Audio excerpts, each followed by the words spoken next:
All right. Welcome back to the Lost Love Stories, where we share the beautiful, messy, real journeys of loss and love. I'm your host, Pam Baker, and today I have my friend Drew joining me to talk about her husband, Ramon. I'm so excited. Of course, I've followed your story for so long. And I'm so happy to have you on here sharing your story and sharing Ramon's story. So welcome. Thank you. I'm excited to be here. Yeah, I'm so glad. So we're just gonna start like from the beginning, go back. Do you remember the very first time you ever like laid eyes on Ramon? Yes, because it's an unusual story.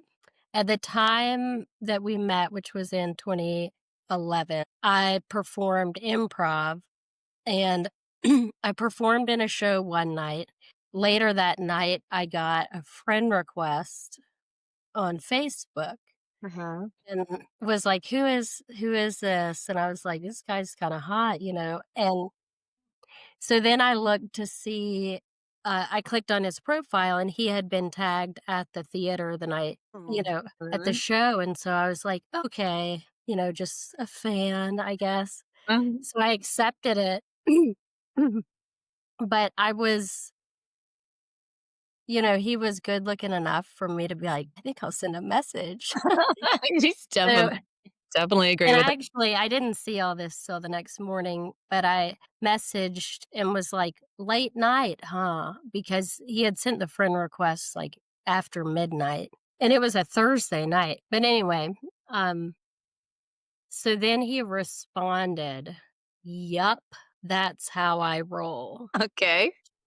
Ugh, gross. There was no comma after yup. First off, Oh. Oh.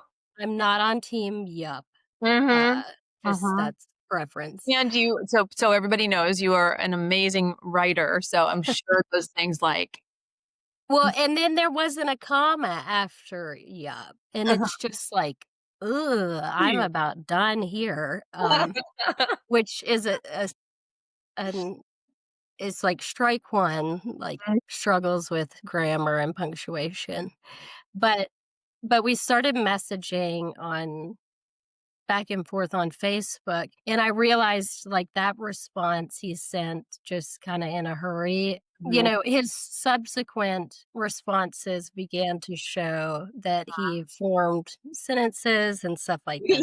Could actually That was my threshold forming sentences. for a dating partner, but it was so crazy. We started just divulging everything back and forth and messaging and hadn't met, Mhm.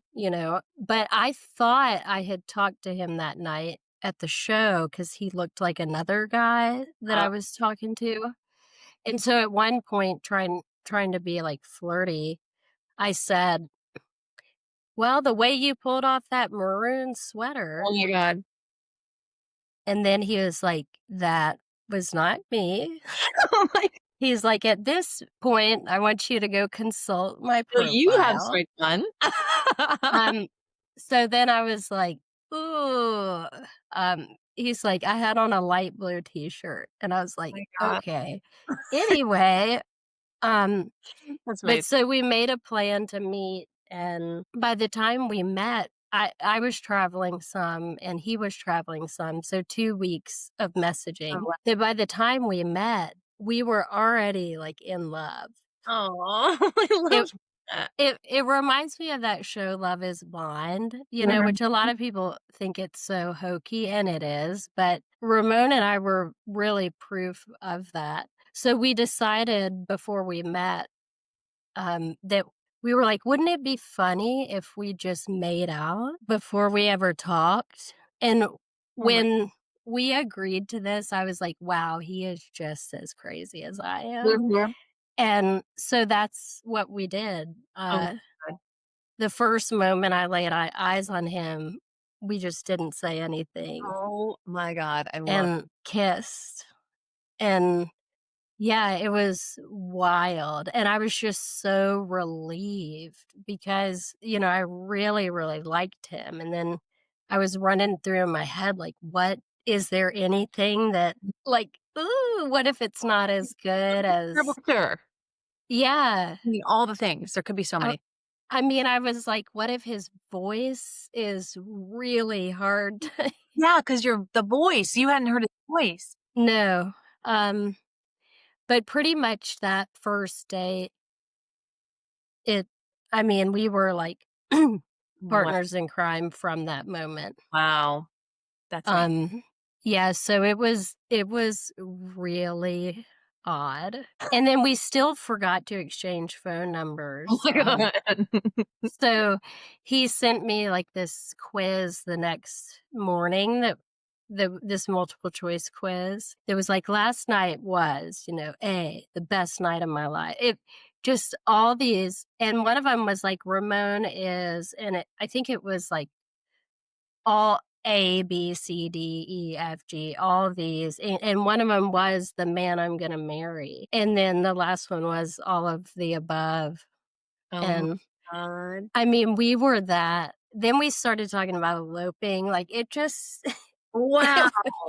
it was Oh really my god. interesting, and it's hard for people to believe that that's the way it went That down. is one of the coolest stories I've ever heard, actually.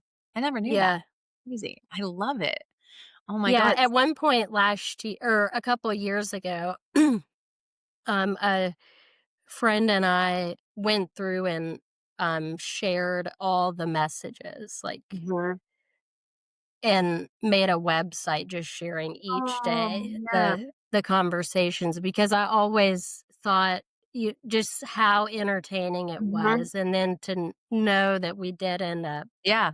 Yeah, it getting wasn't married and the Love Is Blind hoax where they're, like, so in love, but then they're not. Yeah.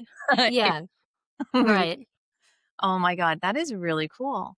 That's like soulmate stuff, man. That's wicked. Yeah, I love so that. strange.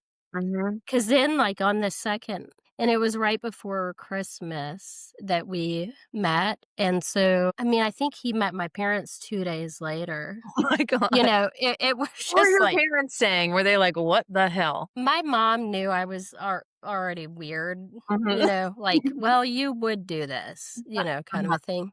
Okay, that tracks. Um, Mhm. but yeah, it just was really weird, and then he accidentally told me he loved me maybe on, like, day 4, Oh my god. um, God. and he was like, "I love you," Oh. and then his dog was, like, nearby, and then he was like, "Alfie," and and I was like, "Hold on."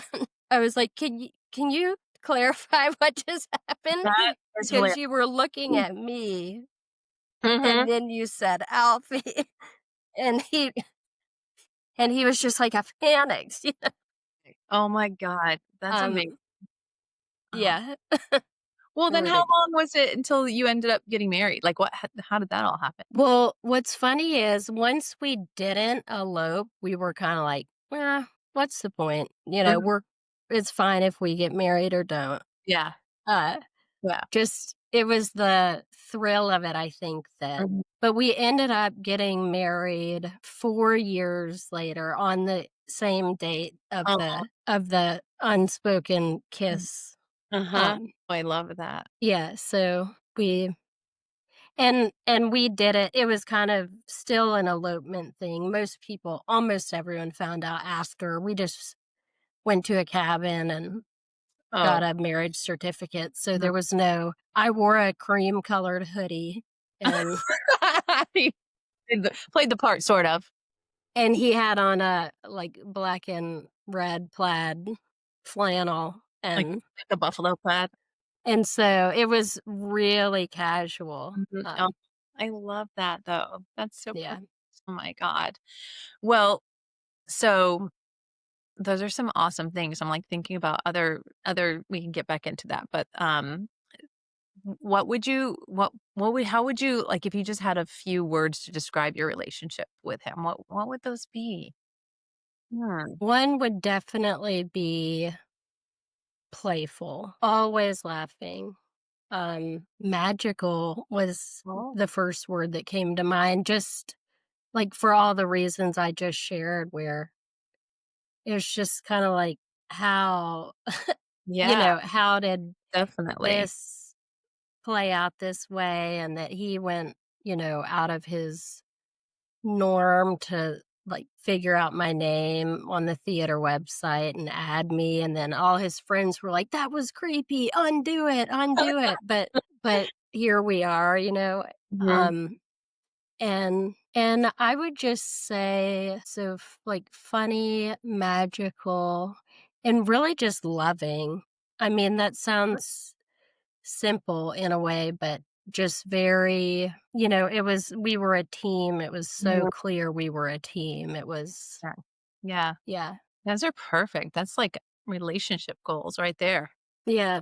Amazing, amazing. Well, and we talk about this on here, but there's a lot of things I noticed after John died that nobody wants to talk about the things when he wasn't, this everybody loved him, whatever in general, but then sometimes he was an asshole.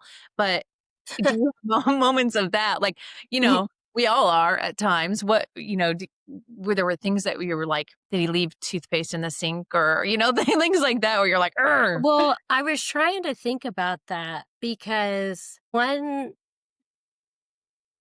of the he was very particular, Mhm. and I am a little more creative or just like, my desk, I have stuff on it. Uh-huh. I know why it's there. Some of it shouldn't be there, Mhm. but I know how it got there and what originally it, Right, what and so he was just very particular about stuff that mhm. sometimes I felt like, oh, he must think I'm a disaster, Yeah, yeah, like um, a disorganized mess, but it's your mess and it's organized. because at times one thing I think about that I've told people about is that this is a throwback, but I had a BlackBerry for work, Mhm, mhm. Yep. and at the end of every day, I would flip it over on the kitchen like the bar area of the kitchen to signal I was done working, Oh. and Mhm. then I would walk by, and it would be back face up, and I'd be like, "I swear I already turned that over," Mhm. turn it over. Right. I'm And not then after enough times where I'm like, "Am I I was like, "Have did you turn this BlackBerry over? Are you the one who," and he's like, "Well, yeah, it's facing the wrong way." it's And I'm fixing it. like, "No, it's facing the right way," which is like, I don't wanna effing see it. I don't Mm, wanna know if it's blinking or right. lighting up. Yeah. Um, so I had to learn everything has a place and yada yada. Mhm. But another thing that I think would surprise people because it is so hard after someone dies. Everyone is just like, oh, what an and I agree he was an amazing person and did some amazing things. Like he was just so kind and giving but I think sometimes his kindness fed him up, Mhm, mhm. that he's like, ugh. Because occasionally he would be like, one day I'm going to get on Facebook and I'm going to respond to everything everyone says with what I'm really thinking. So he would think about this Yeah. often. And so he would sometimes pull it out. He would just be announcing out loud the thing, Huh. just awful. I mean, just unfiltered, just like, Which is um probably amazing and also entertaining, I would imagine. oh, yeah, but I think most people, if they knew he did that, Mhm. would be like, "Whoa." Yeah. I didn't think he Yeah. was capable of being mean, and I remember at one point he got a Facebook recommendation. I realize I'm talking so much about Oh, it's good. Facebook and I hate it. You But hate anyway, there was it led me to him. So That's there's right. that. But he got like a friend recommendation for someone he knew in high school and he was like, "Oh my god, I used to bully him." Oh, And I'm kind of like, "Whoa." He and his friends would huh. and so he was really distraught over this. Oh, wow. um, he ended up writing the guy a message apologizing. Oh my god. Um, I love that, actually. And the and and the dude was kinda like, "Hey, thanks, man. I don't remember it." Facebook friend. You know, he was just but Ramon felt so much better, for, like so it to me, it illustrates, like, he didn't treat people badly often, for that to just really Eating at him. yeah. Mhm. I'm trying to think what else. He loved making people uncomfortable, and I happen to love that too, so it was fun to me, Mhm. but I could see other people, especially at restaurants and stuff, messing with the server. Like, he he would say, "With extra," or he'd say, like, um, she'd say, "Everything on it," like lettuce, tomato. He'd be like, "Yes," and then they'd bring in he'd be like, "I said no tomato," and they would just be like, "Oh." And he'd be like, I'm not gonna eat this." And then they would be like, I'm so sorry, I thought," and then he's like, "I'm just kidding." But I'm like, "You just like, Oh my that person was about to poop themselves." yeah, Like, oh my god. he loved doing that kinda crap. And as the onlooker, I was like, Yeah, but it wasn't necessarily a good thing to do to people yeah, who are, it's funny. um Example. Very he good. would he would just find all these ways to make people think that they offended him, like, Mhm. culturally or God. just, Yeah, um that's funny. Oh my god, I love that. yeah, it's another I was thinking about, like, what one of our hardest things, aside from cancer, all that, was that when we first got together, he was a criminal defense attorney, and so his work was just very serious.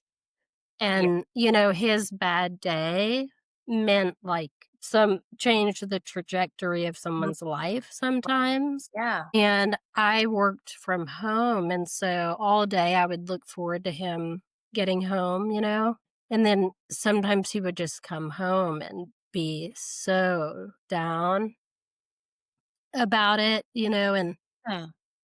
and then it'd be like, Interesting 'cause I'm just picturing how, like, somebody with that kind of a personality who's, like, so you don't think of that kind of a personality as someone who's a criminal defense lawyer, you know? yeah. Not the stereotypical vibe you get, so I can imagine that would be painful on his heart, like, all the time. Well, and just, he would basically become like parental figures to some of Mhm. these people or, their whole family. Just I don't once I really understood like, wow, yeah, that's different than my bad day, which would be like a typo in Right. a publication. Yeah. And so we got better through communication at him knowing like how to separate, or compartmentalize or have a certain amount of time to grieve that um loss and then so that was tricky at first. Yeah, that would be hard. That would be hard.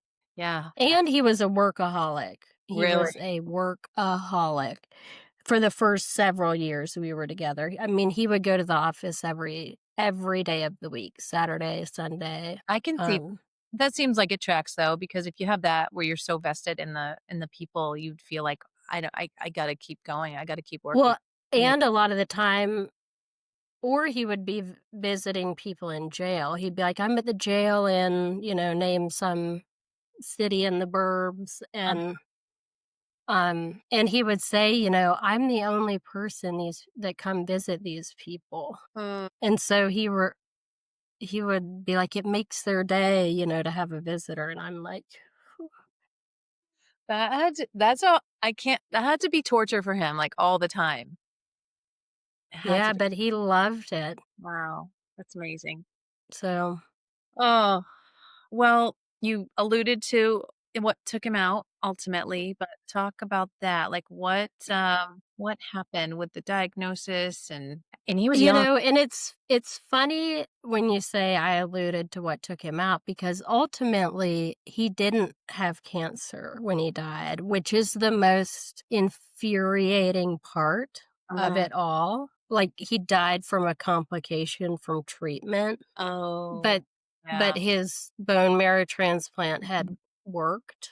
Uh-huh. And granted, with time, Mhm. things can change, but some days I'm, like, really sensitive to that when people are Mhm. like, "F cancer," talking about him, and I'm like, "That is true. Uh-huh. However, I don't Like, know why I wanna get oh, technical right now, oh, yeah. but, Yeah. he didn't lose anything." Yeah. You Well, know, it's I all I say it too because 'cause I'm always like, "How do you say it?" Because you say he lost his we're coming up on John's 4-year anniversary, in a couple like, 11 days. Yeah, I hate that because I feel like it does a disservice to the person who died of cancer when they say he lost his battle to cancer. I'm like, Yeah, "No, I don't know, but I don't know the right way to say it," you know? I don't know. What do you say? I don't know. Do you have a good I way? don't know. I I think I would just say, like, in your case, like, "Oh, he had cancer," and Mhm. let them fill in the Yeah. you Yeah. know? Weird thing, because I do feel And like makes him sound weak in some way that he lost the battle, but yeah, I usually say that Ramon died from complications after a bone marrow transplant, mm, if I'm not being very blamey yeah, about the medical staff, which that's hard, but hard to do. Mm, as far as his diagnosis, he in January 2019, he started a job as a judge mhm, in Gwinnett County, and in Metro Atlanta. So that had been his dream since we met. He wanted to become a judge. So, as far as we're concerned, like we are at peak life mhm, status, yeah, and how old was and he was 39. And, he was like the first Hispanic judge in Gwinnett and maybe the first like full time Korean judge because he was Puerto Rican and Korean. He would call himself Puerto Asian or what? Korean. Puerto Rican, okay, mhm, So when he got the new job, he had been in private practice. So when he got the new job, he had really good insurance, and he was like, "Oh, I think I'll schedule a physical," because he was turning 40 that year, uh-huh, and was like, um, don't they like start wanting to look up your butt and stuff sure, when you're 40? And so he made an appointment probably in February for closer to his birthday. I can't remember why, if there was a waiting. I don't know why. It was several months later. But the week before that appointment, he did a race, a running trail race thing with friends, and during the course of it, it's like a he ran like 20 miles in different, and he always comes home because they run through the night and uh-huh, stuff. They like Oregano relay. yes. I did that one time. I'm familiar. Mhm, Um, so he would always come home from that just wiped out, you know? But this time he was saying like, "Man, I am really tired." mhm, And didn't think much of it. He did mention too, he was like, "Yeah, my gums were bleeding oh, some at the race." And I was like, "Oh."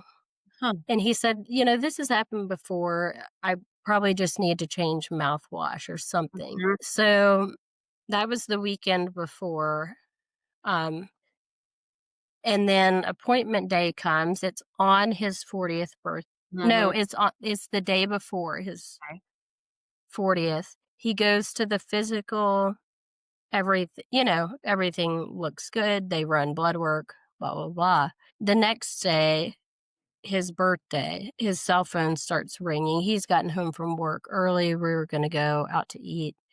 And I could only hear his end of it, but he's saying, like, right now, which hospital?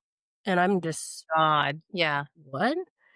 And then he gets off and says, "Yeah, the doctor said that some of the levels blood work was critical and that we need to go to the emergency room." What? So so we like hurry, let the dogs out, get changed and try to head that way. It takes like an Mhm. hour because it's rush hour. And I'm asking him what numbers did he said something about platelets that if I got a cut, I could bleed to death. And I'm like, what? Oh my god. So I started Googling these numbers and every result is just turning up like blood cancer. And I'm just like, I can't like it's not that. Mhm. I'm looking for every other thing and um yeah, we got to the emergency room and this doctor had called ahead about the situation and I think maybe that doctor who saw us in the ER thought we had already been told that it was probably blood cancer. So the doctor came in and was just like, well, the first step is to transfer you to Winship. And we're like, hold on. How about What? first tell us what's going on? Yeah. Yeah. Um, Wow. yeah, I, th- Ramon and I still, like, we talked about it for quite a while. Like, they must have gotten confused about what level of information because we're like, wait, what is going on Right. specifically? And then they're like, well, when we see this, it's probably leukemia. Mm. And so, um, yeah, so that was his 40th birthday Happy birthday. that he got the leukemia diagnosis. And then it took a Of day or two for them to name like the specific that it was acute myeloid leukemia, which is the bad one. course. Mhm. Yeah. So then you went to Winship and what did he did chemo Yeah, he started chemo that day. Well, by the time they took him by ambulance to Mhm. a different hospital, it was the day after his birthday by then. So he started chemo that day and the way it is for his type of leukemia, he was in the hospital for about a month Oh, wow. starting that. Maybe it was like 28 days because they completely, wipe out Mhm. everything and then um, want to keep you safe until numbers get back up where you could be back out in public. And thankfully, he got in remission right away. Um, they did further typing on the leukemia and said, it was a more favorable Mhm. chromosomal Mhm. whatever. Never, yeah. So yeah, after that initial month-long hospitalization, he had 4 more rounds of what they called consolidation chemo, which took place mostly out of the hospital. Okay. It wasn't as, intense. Mhm. So we would go like 3 days, 1 week, and then he would have to go back for platelets and blood transfusions in the next couple weeks and Mhm. then start again. So, yeah, he was still in remission, and this is like a very quick kind of cancer. It's not one that like, well, let's decide a treatment plan. It's like we're starting now. And so in November of that year, which was 6 months after his initial diagnosis, he had an in-depth test that showed just the tiniest amount was still there, but basically it was just like a wait and see at that point. Mhm. Um, and so the following a couple months later, he had trained for a half marathon during his recovery. Yeah. And so in February, so he was diagnosed May 2019, finished treatment September 2019, still had the lingering stuff in November 2019. Then February 2020, he ran his race, got a great time. He had a bone marrow biopsy the next day, and then they called and were like, it's God. back. So from there, the plan was to go to stem cell transplant or bone marrow transplant because his typing that was favorable transplant isn't like the first course of action because they have seen times where it can be cured without. And so he went to transplant. At this point, it's March. COVID, Oh, we first heard of COVID when we were in the hospital for oh my his god. he had to go in for another month Mhm, long, reinitiation. And so this all started while we were in the hospital. Like we first heard the name mhm. and then everything started shutting down. And then it was like, hey, y'all can't leave the floor anymore. And then it's like, Oh, wow. hey, you can't leave the room. It just Wow. all So this you were in chaos. there. Were you able to stay with him, or are they like, "You gotta go"? I was able to stay.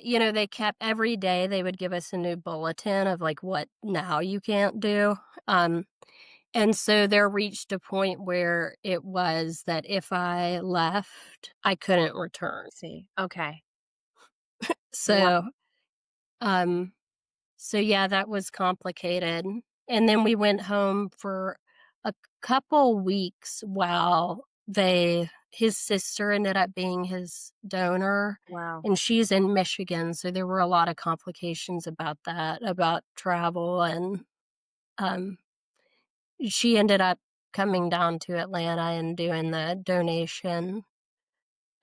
And yeah, by the time we went back, Y the world it was the beginning of April, and at that point, I was terrified they were gonna change the rules and I wasn't gonna be able to come, but they ended up one one of, like, 2 visitor exceptions was that people undergoing stem cell transplant are allowed 1 visitor if 1 continuous visitor. So we packed up we You're basically packed for a 30-day wow. trip to the Wow. hospital that we wouldn't be able to leave,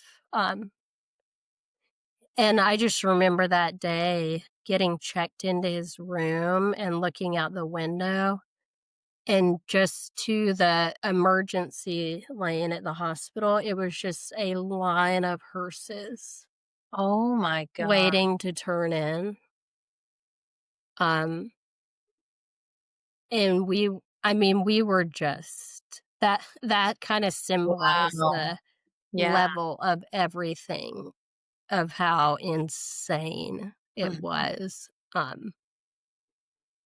and we would see, like, the flyovers thanking the, medical team and cars going by honking, and, it was just one of those things where it was so sad, but there was beauty in the way everyone was coming together, but so he ended up getting the transplant, Mhm.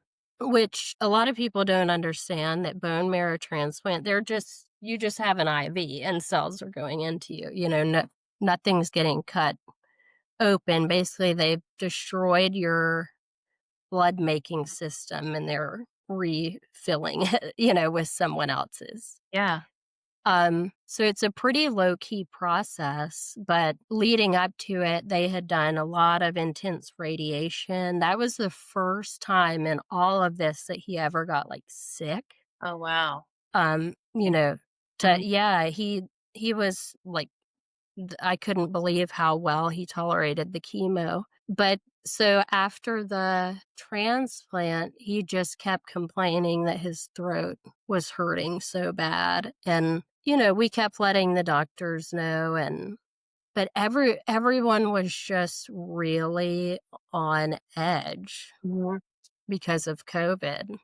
And, the fears and the new information coming out daily that, his throat kept getting worse to where he couldn't talk to me. Oh, wow. And he would text me in the same room, Oh. and I told the doctors, especially because he's very physically tough Mhm. and had never requested good pain meds before, Sure. but he was, like, mouthing, like, "I can't go on like Oh this." And so god. I told them, I was like, "Something is wrong with Mhm. his throat." And they said, "Well, that's common with radiation." And I was like, "But I was like, let's get some imaging Yeah. Yeah. because I don't think this is normal. Mm. Because I had read, the transplant book they gave us and some other stuff. And just to see him like that after Yeah. having seen everything he's endured to that point. So they said it would be too risky to do like a scope in Mm. his throat. Um, but later that night, the day I asked about the throat, um, his throat ended up closing and Okay. he just turned to me and mouthed, "I'm choking," and went into cardiac arrest. And because they didn't know it, now it's overnight, there's different doctors on, Mhm. they come in, they're starting compressions, Right. Oh my god. and his throat can't it's Yeah. swollen shut, Oh, so they're doing compressions and he's not getting any oxygen. So, they ended up intubating him at the bed and getting him back, and during this, they had sent me down the hallway to sit in an empty room, because it was the whole call in the code blue, the just very stressful. yeah. There's a UPS guy who might make the dog bark. Um, and, and then they were like, "We got him back." And I'm My just like, god. "Thank God." But, um, by the end of the week, after a lot of mixed messaging that I won't get into Mm, about, what a great, he'll be back in the transplant unit by the end of the week. Because god. it was my birthday that week. And they're like, "This will be your best birthday ever." However, Oh. I at that point, they sent me home. I put up a fight, not my finest moment, but Mhm. they sent me home because he was gonna be in a medically induced coma anyway after the cardiac arrest. That's standard procedure for 72 hours, and he by the end of the week, they could do brain, testing and scans, and um, things didn't look good. So, but again, a lot of mixed Mhm. messaging there in terms of what the potential recovery could be. Because, I mean, I know from another friend who had a brain injury that it's very individual, Mhm. what's going to come of it. But basically, so for the next 3 months, we waited and hoped and, as they could reduce other medications could be ma that could be affecting him cognitively and stuff, but he just never ended up waking up Wow. So in a in coma a you're at coma for 3 months? but his eyes were open, he was looking around, so, I mean, there were moments I would have sworn he was about to speak, Wow. where I would ask questions to try to get him to answer, with eyes or Mhm. things like that, and there were some songs I would put on that Mhm. he seemed to recognize, but yeah, he just so 3 months after the cardiac arrest, he died, he had another cardiac arrest, Wow. and yeah, they had done his bone marrow biopsy the day before because it was 100 days post-transplant, and so, like, maybe 4 days after he died, they called and were like, "Just wanted to let you know there were no signs of cancer," Stop it. and I'm like, "Great." Thank you for that. Wow.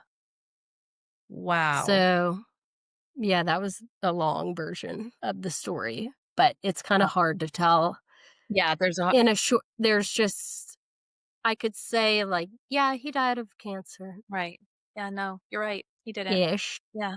Oh my god. without cancer. And to throw the whole COVID crap all in Oh, yeah, I didn't even get into that. When he crazy. got it just became a fight to get back Mhm. in, and then, I wrote some threatening letters about, "You've got a patient that can't communicate." Yeah. And partly because when I went to visit one day, clearly he had been suffering and struggling. And I was like, I'm not letting him be in here without. So I, talked about civil rights and the ability to communicate. And so I was able to get in several different times. But it was like stay in the Mhm. room. You can't set foot in the hallway, which is its own special kind of torture Yeah, when totally. you're, like, already in a terrible like, you don't wanna be in this situation, it's like Mhm. but you can only so sometimes getting a shower was just, like, the only moment Mhm. because not knowing his mental status, and I wanted to provide a completely supportive Right. environment, which, I didn't wanna just be bawling Mhm. Yeah. and, in case he can hear everything, Right. and so it was yeah, that was such a challenge, especially not being able to have anybody come, just see him. Yeah. I would have loved to have gotten input. I don't know, it just felt like a lot. It's a lot for you to handle on your own, Yeah. emotionally and intellectually, like, all the things. Yeah, and sleeping not in a bed for Well, almost, 3, 4 months. yeah, that's insanity. I had similar when John, um I found him unresponsive one morning when we were at our lake house. We kinda did COVID over in Alabama at our lake house, and, he was unresponsive one morning, and he had been declining, and I called his doctor at Winship, and I was like, "What do I do?" He's like, "Call the ambulance, get him to the hospital." I'm like, "We're in rural Alabama, like, what? And it's COVID." And he was like, "I don't know what else to tell you. Get him to the hospital." I'm like, "Okay." But they wouldn't let me go in. And he was unconscious. And I'm trying to do all this stuff over the phone. I totally relate to what you're doing. They finally were like, "Oh, just come in." They were like, "Just come in. We can't do this over the phone." Yeah. Thank you. Good. It's Because yeah, yeah. especially because I would get phone calls, from the ICU, like, "Oh, we're" like, they need permission to, like, give him a PICC line, and you're like, Yeah. "Yeah." And then, they're calling about the tracheostomy, Mhm. and it's like, "Well, yeah, if you guys think that's what we should be doing, then absolutely." But at a point, I was like, Do you realize how unethical it is that you're asking me to make decisions about a person you won't let me see?" It's insane. That whole time period was insanity. Yeah, it really was. And it made the whole grieving process Mhm. odd. Just Yeah. Well, when you have to grieve and sort of manage your anger and frustration also. yeah. That's And just, I don't even think funerals were allowed at that point, or maybe they were with 8 attendees. I don't know. It just, it was all so complicated. Yeah, I remember that too when I didn't think he was gonna survive past that day, which he did, w which I totally think is the only because I was in there. Like, they weren't giving him IVs to hydrate him. Everything was like, they couldn't draw any blood or whatever. I'm like, "'Cause he's completely dehydrated. Give him some IVs, like, he needs to be hydrated." And, yeah, and I ended up getting transferred to Emory. I mean, I called his doctor. His doctor told me to say goodbye and let him go on that day, and it was a year and 4 months before he actually passed. Wow. And, um, and I was like, he was conscious enough for me to say, I haven't talked about this at all. He was conscious enough for me to say, I was like, "I have an idea. Are you willing to keep trying?" And he squeezed my hand. And so I was like, "Okay, this is what we're doing." I called his doctor, get him transferred. We're gonna try. We haven't tried this. It was Avastin. He knew we'd never done Avastin. And he was like, "You're expecting an awful lot of Avastin at this point." And I was like, Was that the eye drops? no, he did that clinical trial though. Okay. That was, I think, after the fact he did that trial. Yeah. Avastin was just like a super, it's almost like a super steroid. It's not a steroid, but it just, I don't even remember what it did, honestly, but he was on it for a long time and brought him, I mean, literally, I got him to the hospital. Well, no, the ambulance got him to the hospital. Of course, then Emory would not let me in. And I was up all night waiting for them to call me to tell me he had passed away. Like, I was fully convinced, and the phone they said they're gonna do rounds at 7 o'clock in the morning, and, like, 7:06, my phone rang. I picked it up, and John goes, "Honey, where am I? What is happening?" And I was like, "What?" Like, I was fully expecting to hear that he had passed, Yeah. and I that was Saturday. I went on Sunday and checked him out, and we were having a cookout at his sister-in-law's his sister's, my sister-in-law's Sunday night. Wow, that's insane. Insane. But while I was there and thinking he was not gonna make it, that's why I was like, "My kids can't come and say goodbye to him. His mom can't come and say goodbye to him. Nobody's allowed. He's gonna die in here, and nobody can come and say goodbye." And Yeah, it was horrible. I mean, I know millions that of people went through that, but yeah, oh, that was one of the harder things for me too because I wanted his family wanted to see him mm, when it was possible, and they were in Michigan, and, travel was all these things were disrupted, and then the policies kept changing, and, okay. Mm, then it reached the point where I was told that if we put him in hospice, they could come see him. mm, And I was like, mm, kind mm, of the point yeah, of them coming to see him is to determine mhm, how we wanna move forward. But, um, yeah, I ended up getting permission for his family to come, oh, wow. um, the day before he died. Oh, wow. So they never got to come, Oh, and yeah, so, once we were back in the ICU the final morning, we got on Zoom with his whole oh, family, and it's oh, like, wow, could that's have oh, never imagined this. yeah, horrible. Yeah, That's oh my god, horrible. Well, you have been through so much, and he went through so much, and that's just shitty. So now it's been what, 5. years? Yeah. What how, have we both been through grief, people you grow, you change. How do you think going through that process and through your grief, how have you seen yourself change and grow? And what is your process for that? Yeah, it's interesting because, the way that we had those 3 months of limbo Mm, kind of it was almost like I grieved before everyone else because I was there seeing it every day right. and fearing that Yeah. it might be over.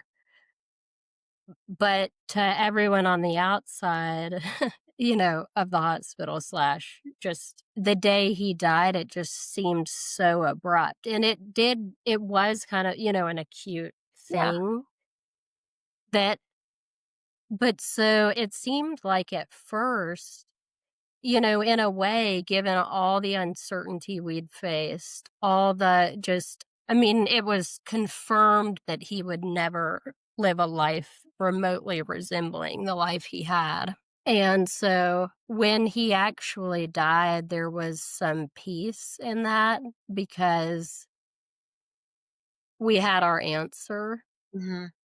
Yeah. Um, and having grown up with cystic fibrosis and experienced plenty of loss in my life, it's like I don't want to say I'm a good griever, Mhm.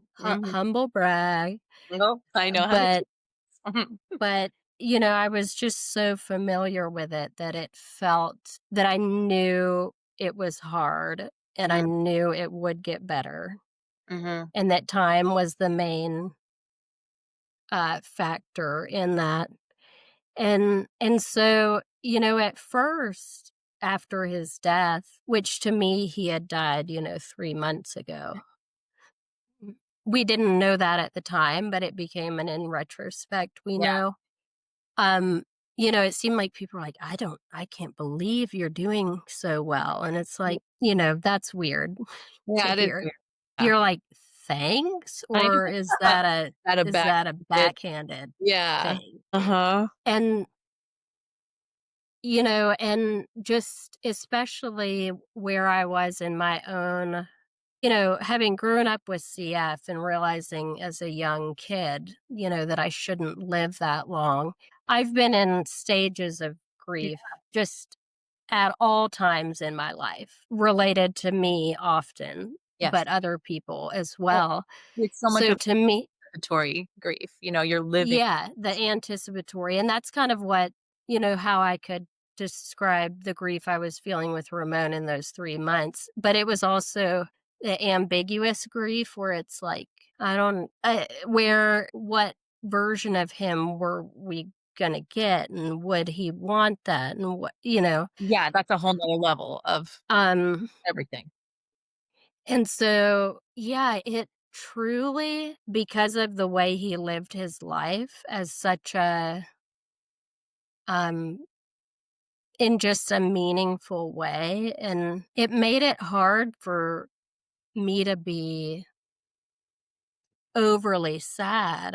A friend came to town the week after he died, and I was like, he cared so much about everyone else that, like, the greatest disservice I could do is to let my life end Mhm.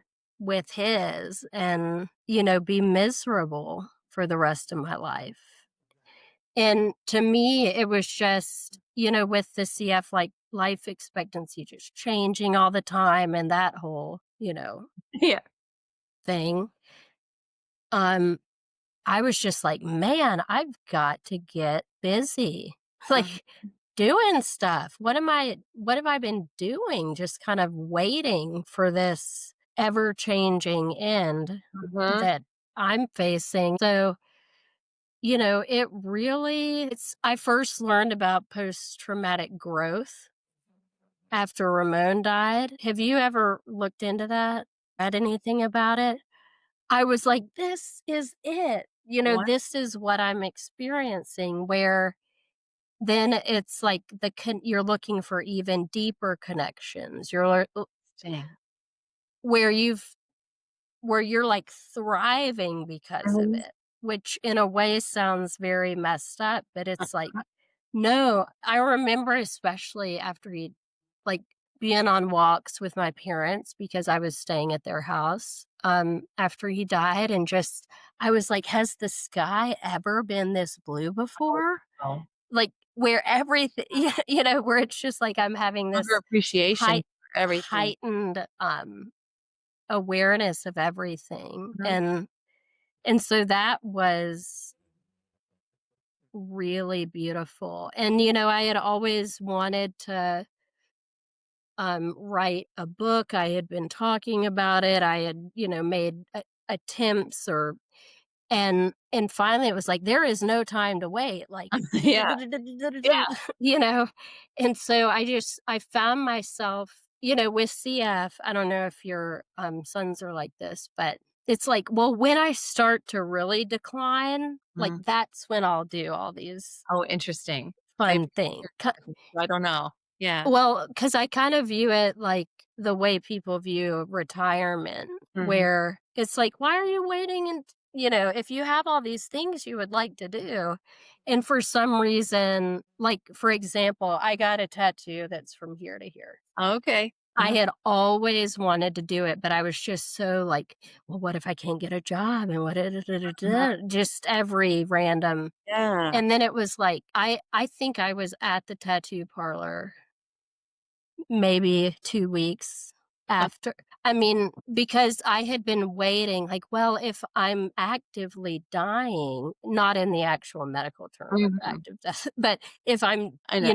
on the way down, like, then I won't probably care about a job or Right. what my sweet grandmother thinks or, Yeah. or any of that, so I just in a way, I felt the most free than Me I too. ever had before, like, that and it was like, you know what? If anybody says anything to me about anything, Anything.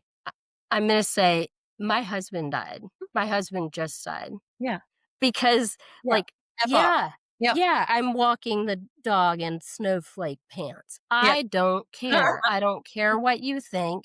I'm eating candy for breakfast. Okay. I do not care. And so it just I don't know. It I was often like, "Man, I wish he was here to Uh, experience this yeah. version of me that really was born out of Mhm. his death." Yeah. I can totally relate to that too because I think about that with the stuff I've done or doing, even writing the book that is based on financial planning. I'm always like, John is like, what the hell? Like, I wouldn't even sit in on a meeting when he was begging me to. Yeah. Like all those things. I love that. I'm gonna look that up because I really love that.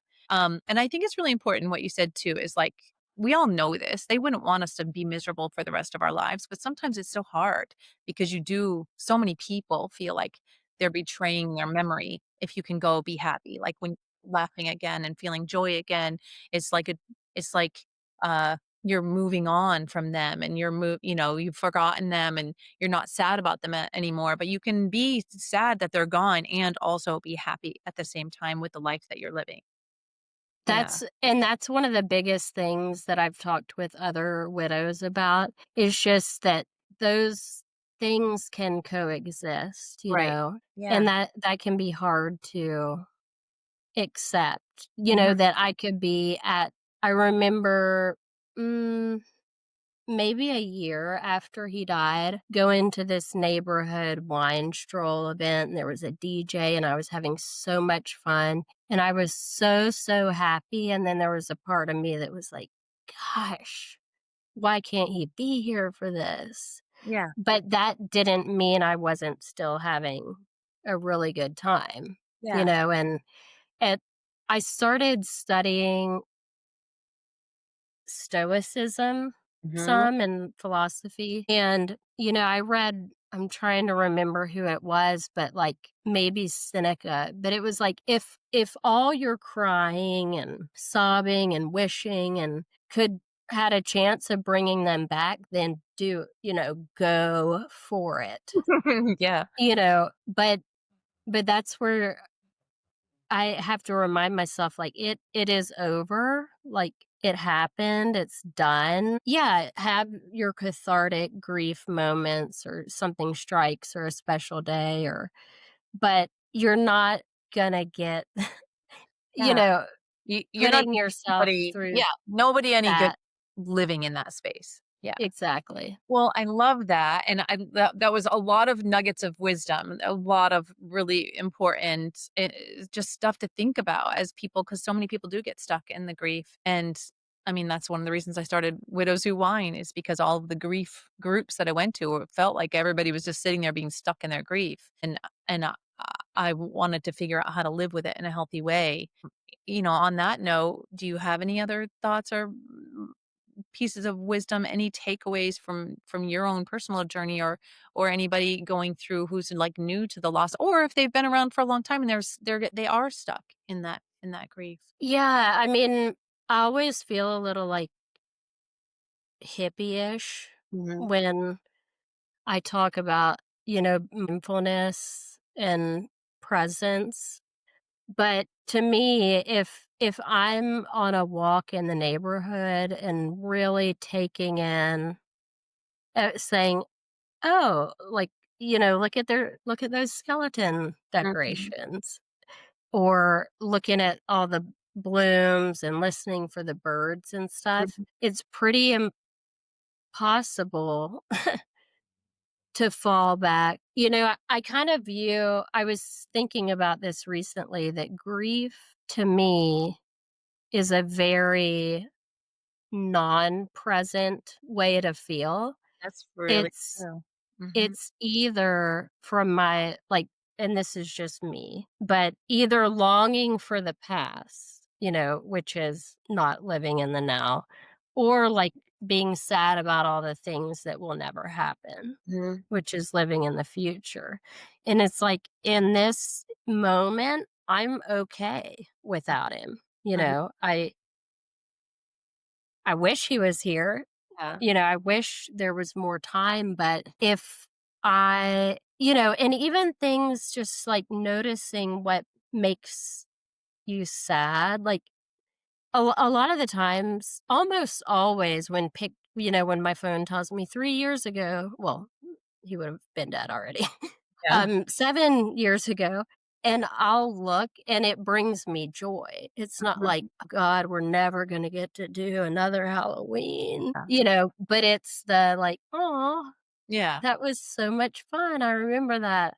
And so, it sounds overly simplifying it maybe, but I feel like if you can harness, like, what's going on right now, then there isn't as much space for them. Like, I view it that grief is like my little sidekick, like, it's always gonna be Yeah. lingering around, but, like, am I gonna let it become the main character? Character in the story. That's a really good way to look at it. I love that. I think it's really important too. It's like what you're saying, noticing the blue sky or the cool decorations or whatever. That's also in another way is like being grateful or thankful for that, being it's almost flipping the script instead of being like the memories that pop up on Facebook because those do sometimes we're like, oh, we're marching Yeah. toward the 4-year mark. So,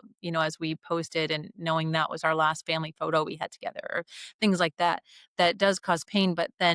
Um, but then it is like, how lucky were we that we were all together? How lucky were we that we had that fun Halloween. How lucky you were Yeah. to have that magical, playful, amazing love, Some people go their whole lives and never have it, and that's just kind of flipping the script of gratitude instead of like, "Why me? Why did I have to lose him? Why can't we have a." Yeah. Um, I feel like, it can be hard to hear people tell you to, like, practice gratitude or, because it feels like an insult Yeah. at times but truly, I think that is a part of it, being grateful, like, that the sadness you feel now, kinda like there's a C.S. Lewis quote, like, "The sadness you feel now is the joy that you had before." Cool. And that idea that just you wouldn't be capable of being this sad if you hadn't experienced such great love. Yeah. Yeah. Yeah. That's so true. That's so true. Well, I have loved this conversation. I I love know learning more. it's Followed your story, we've been friends for a long time and, with the CF connection, but it's, hearing it in this form, really kinda little more nitty-gritty details, was an honor, honestly, an honor to hear it. thank you. I Yeah. I really appreciate it because, like, I was telling, another friend that I met who had the same type of cancer as Ramon. Her husband died a few weeks before Ramon's cardiac arrest, so our grief timelines are pretty Mhm. similar. And, we were talking recently because we both just had the 5-year mark that it's like, I don't ever want to lose my widow label, which sounds a little weird. I'm remarried Mhm. I'm like, but can I still be a widow Yeah. though? Because I want to keep that part of me that attaches me to him. And so like getting to be in spaces where I can be that Mhm. too, because I'm not just in one thing. That makes total It's sense. it's Well, so compli it's like, "No, let me." let me The other day, I was at the doctor, and it had the paper, it's like, "Which of the following applies to you?" And I'm like, "Well, technically, Mhm. I've got 2 that apply to That's me, right. but it's just gonna get weird if I also check You're like, widow," I'm like, "So I won't, but Yeah. no, it applies to me. Yeah. I That's what want it all the time. to." You're like, "Can I still like, I'm recoupled. How can I still be in Widows Who Whine?" I'm like, "You're a widow, like, you're honestly a widow for life, to your point, like, Yeah. you are. You've been that in that experience. You've had that you have the shared experience with everybody in the group, so definitely, absolutely, you can be remarried for 20 years, you still count as a widow because you went through it." Yeah. Yeah. Yeah, for sure. I Yeah, I love was joking about how last night, I didn't wanna dress up for Halloween. I mean, I just had been at the doctor all day. It just is like, "No, I'm just here to watch." Yeah. Um, but I'm always like, if if anyone asks and I wanna make it real weird, like, "Oh, what are you dressed as?" Be like, "A widow." A widow. I We've j because circling back, I too like to make people uncomfortable. made it's fun. And I love to be around it when that happens. It's hilarious. Oh my god. Yeah. Oh, I would say too, just one more thing, it's Mhm, just, like, fine, especially if you're stuck in the grief, it's like laughter, find things that make you laugh, that make you happy, put on shows that mhm, just because, like, humor is the way I've managed so many of the things in my life, and not in a way like I'm gonna disregard this and stuff it down and not but owning it mhm. through humor, because it's fun It is, to you to laugh about it, to remember, like, dumb things Ramon did, know.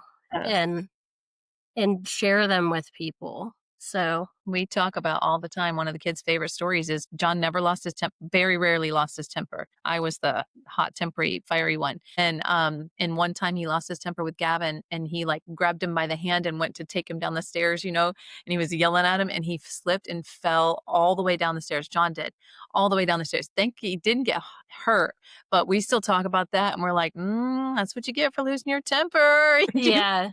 busted your own ass on that one. So we still Yeah, that's story all the awesome. Yeah, I love making fun of Ramon, like, I remember one day we were driving to Winship, and memes had recently become a thing, like, it was newer, and he was just driving, he's like, I saw a meme, Oh my and god, I'm like, "A what?" I mean, Mama May. what is it, a meme? And I'm like, what are you even talking about?" Oh my But, god. I love thinking of, like, those silly little moments where he, like, had a glitch and said something funny, like, he at one point, he said to one of the dogs, like, "You're on a thin leash," and I was like, "Do Huh? you mean a short leash?" A thin one. Ice on your S short leash or Yeah, I'm like, so it's funny to think about those moments and to laugh and to let them continue to bring you joy in the present, you know? That's really important, and I love it, and, you're awesome, so thank you You're so awesome. much. Thank you for Thank you. being here. It was so awesome, and again, I'm so grateful that you shared Ramon's story, and he was and is amazing. Yeah. It's a it's a powerful story.